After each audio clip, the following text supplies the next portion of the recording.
What's up, guys? So we're back for another video, another draft content video, another positional rankings video. As you guys can see, it is just me today. Sean, his birthday, he's been busy. He hasn't been able to do his rankings, and he's just going to sit this one out. He'll be back next time for the next ranking video, which I already know what we're going to do. You guys will see that when it comes out. But today, it's just me. So I made sure to go through. I ranked my top 10. I have a couple honorable mentions that I do just want to mention because they deserve to be mentioned. Uh, and so you guys don't wonder if I never saw them or anything. But before we get into this, I want to point out I updated my area. So I got my Pitts jersey, I got a Trash jersey. Obviously I got that. And then I got let's move the mic. So I got the footballs, I got all the mini helmets and stuff. So I got my whole setup behind me now. So we're kind of getting there. So yeah, I got all the film of all the players, good, bad, and it's just gonna roll. I'm not gonna explain it like we tried to do last time. It's just gonna roll through as I go through. I have pros, cons for every player. So yeah, let's go ahead and get right into it. So see you guys there. All right, guys. So let's go ahead, put this up. So let's get going. My CB1 of the class is J.C. Horn out of South Carolina. So the first thing I want to mention is Sean said this. Multiple other people have said this, but I really noticed it too. He really reminds me of Jalen Ramsey / CJ Henderson. And personally, I think he's a better tackler than Henderson. And he also has the trash talking of Ramsey. So I'd probably say he's more Ramsey, but those are the two guys that he really reminds me of in this class, and I just really like him. I think he's a great prospect. He's a physical press man corner who tackles, like I said, he tackles better than Henderson as a prospect. Henderson, it seemed like he might not have wanted to tackle. It was more of a protecting business decisions because he did tackle decently well in the NFL. But yeah, then he's good size. He's 6'1", 205 with 33-inch arms. Which that's good. One of his biggest weaknesses is he gets grabby, which is going to result in a lot of pass interference and holding flags. But I still think he's the best cover corner in the class. So just coach him to not be grabby. That's what you need to do. Like it's a big issue, but it's a very fixable issue because he's a very coachable player. So yeah, he's a son to Joe Horn. So he has an NFL bloodline. He's very athletic. He had an 11-1 broad jump, a 41.5 vertical jump, and a 4.37 40-yard dash. So he's very athletic. He's got everything you can ask for. There was just a clip a second ago of him holding Pitts. That's the grabbiness I was talking about. But he's a follows the best receiver on the field type of player. He's that CB1. He's not you keep him on the right side. He's not he's not just a slot guy. He'll cover whoever the best player is. If it's Kyle Pitts lined up at tight end, he'll cover Kyle Pitts lined up at tight end. If it's a slot receiver, he'll cover in the slot. If it's an outside receiver lined up out wide, even Pitts in those occasions too, he'll cover him there. He follows whoever's the best player on the field, and that, again, reminds me of Jalen Ramsey and hopefully CJ Henderson. So, and he is in his zone coverage. He's a man corner, so putting him in a man situation would be the best. But yeah, so he's a slower zone coverage reaction time. But let's go ahead and get into who's on the screen right now. My CB number 2, Caleb Farley. Oh wait, first on JC Horn, I have a scale that it doesn't fully affect my rankings, but I have a fun scale of how badly did Kyle Pitts beat them. And I think JC Horn, if anybody on this list, played the best against Kyle Pitts. He did get beat once, but I think he had his fair share of wins too. So let's move on to Caleb Farley, who's not applicable on that scale because he played in a different division. But I think Caleb Farley has the most upside in this class. I think he's an incredible athlete, and he covers purely from athleticism. He can run with anybody. If you need a corner, obviously he's not Tyreek Hill speed, but if you need a corner who's going to cover a Tyreek Hill kind of player, Caleb Farley has that ability. He can run with anybody, and he's just insanely athletic. He's got a good size. He's 6'2", 207. But one of his issues is he doesn't find the ball on deep routes. He just runs with guys. Like, he uses his athleticism to just run with people, which he can do that. He can cover people like that.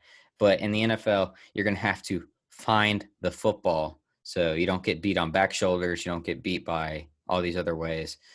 So he's going to have to work on that.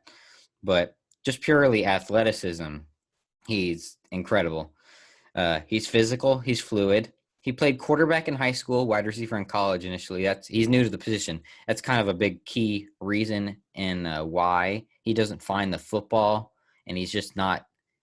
I mean, that's why he doesn't. He's still learning the position, so he's a lot of room to grow. Like I said, he has the most upside in the class. I think he has great ball skills, and he does have injury history. He had a non-contact ACL in 2017. He had back spasms in 2019, and then he had most recently a microdiscectomy for his back. So that is a concern that might cause him to drop. And then he's not the sharpest in zone. So he's another man corner. Let's move on to number 3, who's also now on the screen. Patrick Surtain. I know a lot of people have him as their 1 or 2. I have him as my 3. He's got great size. He's 6'2", 208. He's a physical man corner. He is good with staying on assignment. He doesn't necessarily, he's got speed, and one of the biggest things people say about his long speed, he ran a 4.42 40, but when it gets to deep balls, he just kind of can get beat deep. He gets uncomfortable. And it just feels like his speed looks like it's in question, or his acceleration downfield. His athleticism, like I said, is good, not amazing. He had a 39-inch vertical. He had a 10-11 broad jump, and I told you 4.42 40. That's pretty good, but it's not as good as some of the other guys in the class. He uses his hands to read and react, and it kind of gets bad. And when he doesn't use his hands, that's when he gets beat. So, and it kind of gets physical, so that might be able to lead to some flags, but he does it smart. So, his instincts are decent. He doesn't have elite instincts, but they're pretty good. He occasionally can lose the ball when trying to track it. You guys might have seen that in the Florida game when Trayvon Grimes mossed him and ran for a touchdown. He just absolutely lost the ball. And then he has an NFL bloodline as well. On the screen is my CB number 4, Greg Newsome II. Ignore me coughing, guys. I don't have COVID, I swear. He's got good height. He could gain a few pounds. He's still got good weight, and he's good size. It's just some of the other guys are better. He's 6'1", 190. He's very fluid, great change of direction. His flipping the hips, he doesn't lose anything. He's good reading the wide receiver. He's got great instincts, which is something you really want in a corner. He locates the ball well. He has great ball skills. He has great long speed, especially for recovery and covering downfield. He ran a 4.37 40-yard dash. He's good leverage. He's decent in run support, but like some of the other guys in this class, he is kind of grabby, so he's going to have to work on that. But yeah, that is my CB number 4. I'm a big fan of Greg Newsome. I almost put him over Patrick Surtain, but I kept watching film, and I was just like, I'm going to put him at 4, but I could, if you put him over Surtain, wouldn't surprise me. And if you put him below Surtain, doesn't surprise me there either. So film is probably going to get to it in a second, but my CB number 5 is a cornerback I did a film review on. He was my first film review, so there was some stuff that might not have been spoken correctly. Some people commented about it. Thank you guys for that, but I'm trying to get better. So that was my first film review. Asante Samuel Jr. out of FSU. Yep, here he is right now. He's an NFL bloodline as well. A lot of these guys have NFL bloodline. He's fluid. He's small is a thing about him. He's only 5'10", I think maybe 5'11", but when I searched it, he was 5'10", 184, which is quite small. He has good ball skills, but he needs more consistency with those ball skills. He positions himself well. So I said he had an issue with leverage, but that was really zone coverage. That was kind of a zone issue thing. So my bad on that. He has all right speed and athleticism. He ran a 4.45 40. He had a 10.4 broad jump and a 35-inch vertical. He's a physical tackler. His size doesn't help, obviously, but he still plays more physical than his size. if you just watch his highlight tape, obviously you want to watch more than just the highlights. But if you watch his highlight tape that I believe he has attached to his Instagram or Instagram, Twitter, you can see he's a physical tackler. Obviously, his size, he's sometimes just going to get broken, a tackle broken or so. He is grabby as well. He's got great instincts, which is really good in the corner. And his size indicates he's most likely going to be a slot/nickel, but he can play outside. So, yeah, zone coverage is a weakness. I said in my film review, I said leverage, but the issue was zone and not leverage. My bad on that. All right, my CB number 6. I could probably slow down a little bit, but my CB number 6 is Eric Stokes. Eric Stokes ran a blazing 40-yard dash. He ran a 4.25. He ran this multiple times because he had multiple different pro days. He had his pro day with Georgia, and he had a pro day that was organized by Brandon Marshall. So he ran 4.2 range for both of them. He ran 4.25 at his official, a 4.25 official 40-yard dash at UGA pro day. He's got good height. He's 6'1". He's got a smaller frame. He only weighs 185. He's a physical corner. He's got good hands, good soft hands. He is also good at tracking the football, so he can make some interceptions. He's a good run defender. He's, like I said, he's physical in the run game. He's not as fluid, and he is grabby. He's got great burst. If you just watch the Florida game, where watch this play right here, I believe it is. No, yeah, this one right here. He gets the pick. Obviously, receiver ran the wrong route, but just watch this burst. Once he gets there, he is gone. You're not catching him. So he's got great burst. His eye discipline needs some work. His footwork also needs some work. He slips a little bit too much. He's better in zone, but I think he's good at both. He's actually a really good man corner, but he could also be a really good zone corner, and his instincts are okay. So let's just sit here and watch some Eric Stokes film. So I can get a drink real quick.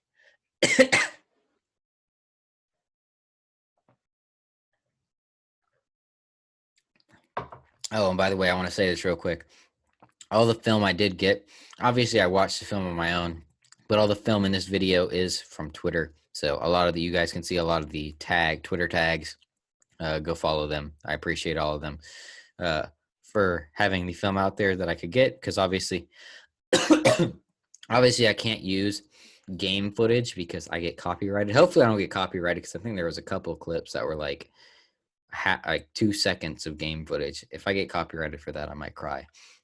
But yeah, you got to use all 22 to not get that copyright strike. So yeah, I appreciate all of them doing that for me to be able to do this. Otherwise, I won't be able to get this film, because I don't casually just record the film as I'm reviewing. I just kind of review it all. But let's go ahead and move on while this film continues. Let's see if I can actually skip a little bit. Here we go. My CB number 7 is Ifeatu Melifonwu. I don't know if I said that right. I think I was close. He's got good size. He's athletic. He stays on assignment. He's decent to a good run defender. Sometimes he can get out of position on tackles, but I think he's a physical tackler. Like, watch this one right here, right there.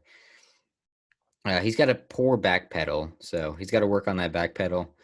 Sometimes he can lose the receiver, and sometimes he can hesitate as well. His change of direction is mid. It's okay. It's not amazing. When he's in off man coverage, he allows way too much room, so he can kind of get beat on comeback routes and slants and other such. He also has some injury concerns from some of the past years. He played last year, but he had some past injury issues. So, and his brother Obi sucks. So it's kind of, obviously 2 different people, but some people like to think his brother sucks, so he's going to suck too. But let's go ahead and get to who's on the film right now. Paulson Adebo is my number 8 CB. He has good size. He opted out last year. He's physical. He's got good instincts. He's a good run defender. He can often his biggest weakness is getting beat deep, like right there. He can get beat deep very easily. The last time he played, he does get fairly good leverage. He's a ball hawk. He had 8 interceptions, 30 pass deflections in only 22 games, and that's because he's a former receiver. I believe he played receiver, and obviously that's a good reason why he's able to be such a ball hawk.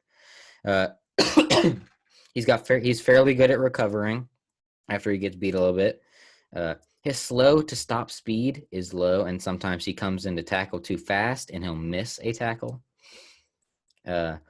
And then obviously UCF, Gabe Davis put on a clinic versus him and just killed him deep. But let's go ahead and get to who's on the screen now. My CB number 9 is obviously right here is Patrick Surtain, but after it's just a mix of Surtain and Tyson Campbell, right there, Tyson Campbell getting beat deep. But Tyson Campbell is my CB number 9. He has good size. He's got plus athleticism. Him and Surtain came out of the same high school. And he stays on assignment. Him and Surtain both are good staying on assignment guys. He's good. He's good at recovering. He doesn't play the ball well downfield, as you guys could see. He kind of got mossed a couple times in the Florida game, and he just kind of got beat up downfield. He's inconsistent on locating the ball downfield. There it is again. Zone coverage is sometimes he just does nothing in zone coverage. He covers grass. And his run support is mid. He doesn't get off blocks well. Now, my CB number 10 right here, you could very well put him higher because my CB number 10 is Elijah Molden out of Washington. This dude is very good. I've seen a lot of people say he's kind of reminds him of Tyrann Mathieu. Some people might say he's a safety, slot cornerback. I put him on the cornerback list.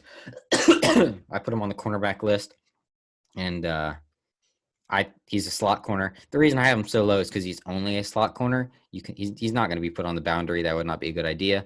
But in the nickel, he's also a smaller player, but he's very instinctive. He sells out to make plays. He loves the game. He stays on assignment. He's got an NFL bloodline as well. He sees the game well. He sees the quarterback pre-game. He reads the quarterback eyes. He just has a good knowledge of the game. He's good in the run game as well. He's a physical tackler. Right here, you could see that. That was good timing on that. His recovery speed is poor, and when he tries to flip his hips, he can give up a decent bit of ground that is noticeable. So there is that. I don't have any film for these honorable mentions, but I do want to mention them. So first off, Kelvin Joseph, Kentucky. A lot of people are pretty high on him. I personally am not. I think he's decent. I just don't think he's great. He's got decent speed, and he's overall just a decent player, but I'm not the highest on him. He got absolutely on my Kyle Pitts scale. Kelvin Joseph got beat the worst out of anybody that he played. And my other honorable mention is Tay Gowan. I really like Tay Gowan, but the thing is, he only played 1 year of college football, and it was against non-Power 5 competition at UCF. So I just couldn't put him in the top 10 with that, but I wanted to mention that. But let's go through and give my little Kyle Pitts, how'd they fare against him, because nobody stopped Kyle Pitts. Kyle Pitts beat everybody. But let's, on a scale of how well they did. Tyson Campbell, I'm going to give him the second worst. He got killed. He's only above Kelvin Joseph. Then Paulson Adebo, not applicable. Ifeatu Melifonwu, not applicable. Eric Stokes. I don't really remember Eric Stokes covering Kyle Pitts that much. That was mostly Tyson Campbell that did that deal. Obviously, the film is up, so we can go ahead and head on back to just me. But yeah, I don't remember. He didn't really cover Kyle Pitts that much. Oh, there's a Kyle Pitts jersey. He didn't cover Kyle Pitts that much. So not much to say about him, but obviously I got to put him higher on the scale just because he didn't get killed by Kyle Pitts. Asante Samuel Jr., they didn't play at the same time, so not applicable. Greg Newsome, not applicable. Patrick Surtain, I'm going to say he did the second best. He did fairly good, but he got beat a couple times, and they had to give Surtain help to deal with Pitts. In the championship game, Caleb Farley not applicable, and J.C. Horn. I think J.C. Horn did the best.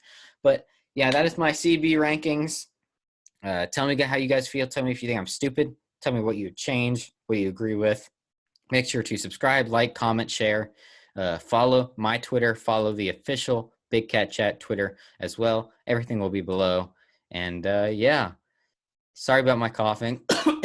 I swear I don't have COVID. It's other stuff I deal with year-round, every year. But hope you guys enjoyed. Make sure to do everything I just told you to do. Make sure to subscribe, like, share, comment, follow everything. And, yeah, I will see you guys next time. Peace.